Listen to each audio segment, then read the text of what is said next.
Well, I thought I'd just do a quick walk around of this tiny little courtyard garden. It's been finished perhaps 3 years now. Starting off next to the bungalow wall. This is a little semi-detached bungalow which I've had refurbished, and that's the first thing. You've got that rather nice little lion mask on the wall in this small paved area near to the bungalow. This whole garden was lowered to give wheelchair access for the future. Not necessarily for me, but for anybody else really. I'll stand back a bit. That little shed, I built that in sections back at my house, and it's made to measure to fit this corner.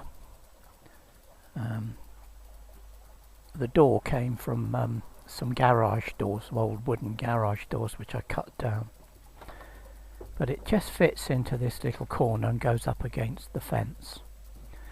And inside are the electrics for the pumps for the water features, and there is a light in here and shelves, and it's quite handy because we can just about get everything we need in here.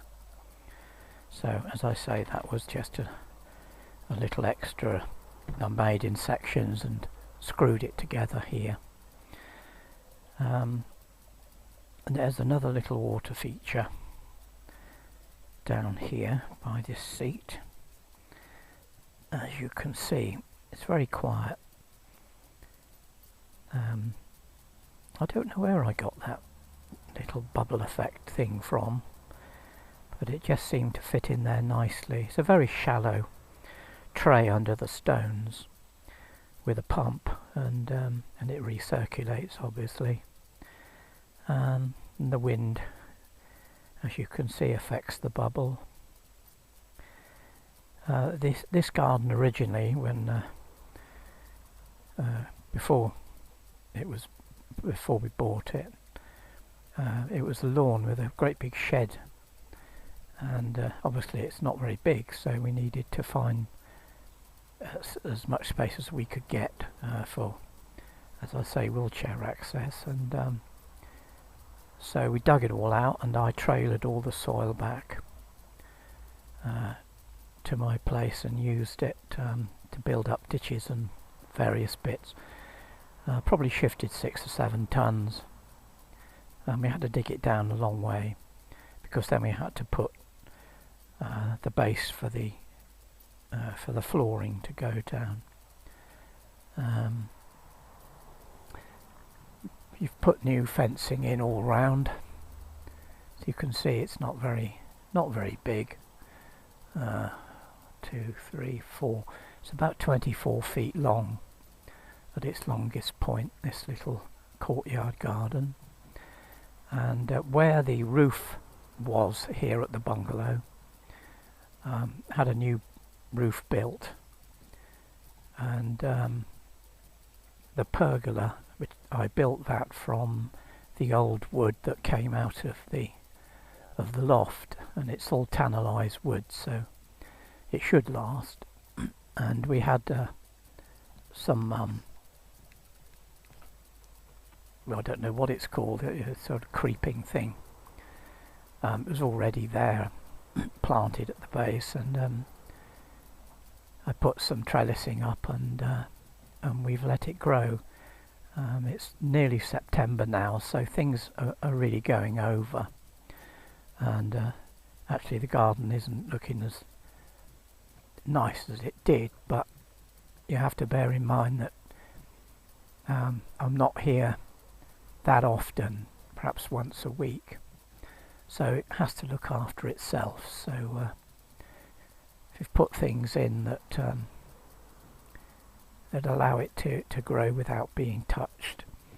The box hedges in front here, they were they're the only things that are original, as is that rather lovely little Japanese tree.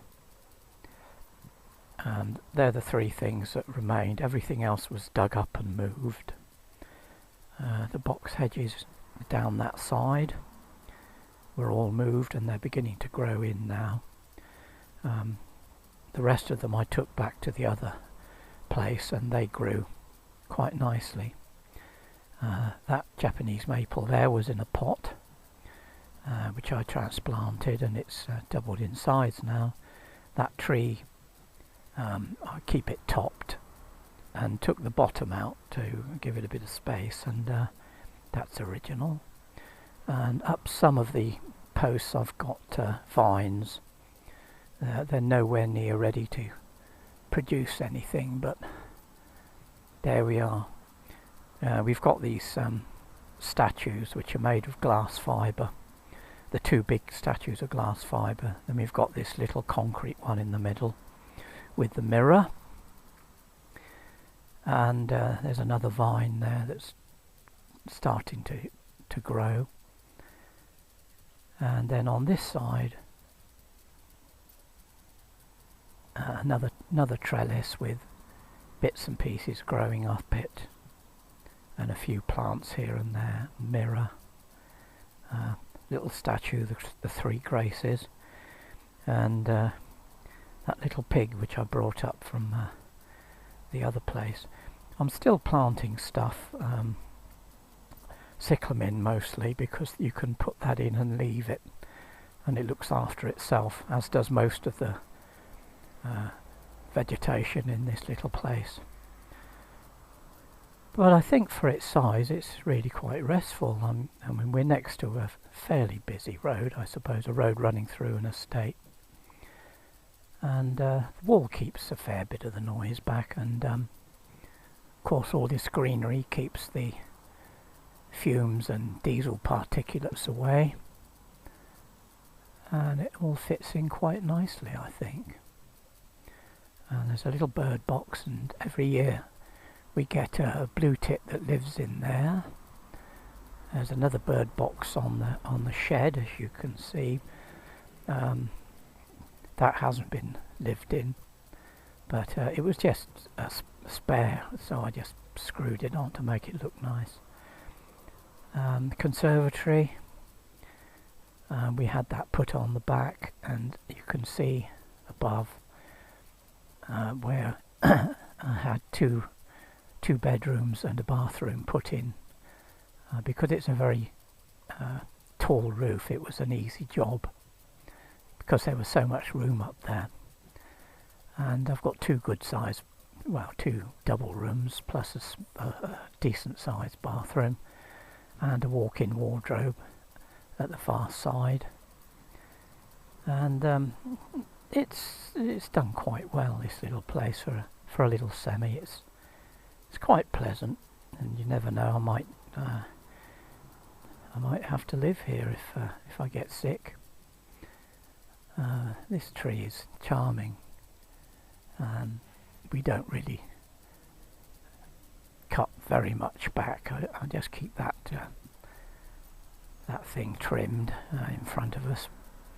But apart from that, everything looks okay. It's just that things are going over now, and I thought it would be nice just to have a look before autumn. This will all turn red, like this. It goes bright red, and obviously these will shut down for the winter. This evergreen bush has always been here. That's a potentilla. It's not really in the right spot, but it was there, so I leave it. And the bird bath is tucked in there. If I put it anywhere else, cats jump on it and knock the top off, so I tend to leave it alone there. We do get the odd cat coming through, of course. And the Greek urns, they look nice. If we're here more often, we sometimes put plants in these little pots. But at the moment, We're up here sort of on a weekly basis, keep a check up on it. Normally pull that little table out if we want to sit. Sometimes we put this seat here in, well, it is in the shade here, but sometimes put it in a different spot in the winter to catch the sun. As you can see, the conservatory is at the same level as the garden, and although there is a lip at the base of the door, you can wheel a wheelchair, any kind of wheelchair actually, straight through the house, through there. The whole house is dead level, so that you can go right through from one side to the other on the level, and it's all tiled to make it easy to look after. And yeah, it's very pleasant sitting in here. I've got a TV in there. So there we are. A quick scan round. One small courtyard garden.